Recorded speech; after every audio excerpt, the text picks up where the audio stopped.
کسی نے مجھ سے یہ سٹوری شیئر کی تھی اور یہ کالج ٹائم کی بات ہے جب میں نے یہ کریپی سٹوری سنی۔ اس شخص کے پیرنٹس کی ڈیورس ہو چکی تھی اور اس کی ماں اتنا افورڈ نہیں کر سکتی تھی کہ اپنے بچے کو نرسری میں ڈالتی، تو چھوٹا بچہ زیادہ تر اپنا وقت اکیلے ہی گھر میں گزارتا تھا اور اس کی ماں جاب کے لیے چلی جاتی تھی۔ ایک دن اس کی ماں کام سے جلدی گھر آ گئی تو اس نے دیکھا کہ اس کا بچہ جو ابھی صرف 9-10 سال کا ہی ہے کسی سے ہنس ہنس کے باتیں کر رہا تھا۔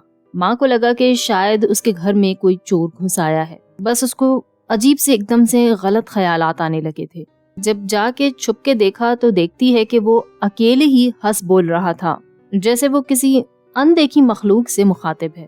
اس نے جب مجھے یہ سارا واقعہ بتایا تو اس کے چہرے پر ایک عجیب سی اسمائل تھی، جیسے اس کا کسی اندیکھی مخلوق سے باتیں کرنا اس کے لیے بہت نارمل سی بات تھی۔ وہ یہ بتاتا ہے کہ اس کی ماں کافی فکر مند رہنے لگی تھی، اس پر نظر رکھنے لگی تھی۔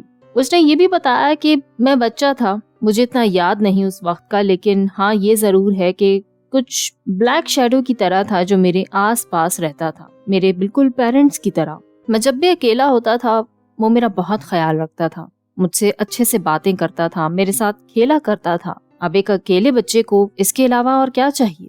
اسے اچھا لگنے لگا۔ اسے لگتا تھا کہ یہ اس کا باپ ہے جو اس کے پاس اس طرح سے نہیں ہوتا، کیونکہ ماں باپ کی ڈیورس ہو چکی تھی۔ اب بچے کو کیا معلوم، وہ تو بس اپنے ذہن سے کہانیاں بنا لیتے ہیں۔ خیر اس نے بتایا کہ کچھ وقت کے بعد وہ سایہ دکھنا بند ہو گیا، لیکن اب بھی وہ کبھی کبھی کچھ خاص ایونٹس وغیرہ پر اسے آس پاس دکھتا ہے۔ روز دکھائی نہیں دیتا لیکن وہ اسے اپنے آس پاس محسوس روز کرتا ہے۔ وہ کہتا ہے کہ مجھے اس سے کبھی بھی خوف نہیں آیا، مجھے اپنے پاس ہمیشہ کسی کی موجودگی اپنائیت کا احساس دلاتی تھی، لیکن وقت کے ساتھ ساتھ بڑا ہوتا گیا اور وہ سب ختم ہو گیا۔ اس کا بس یہی ماننا تھا کہ ہر سایہ برا نہیں ہوتا۔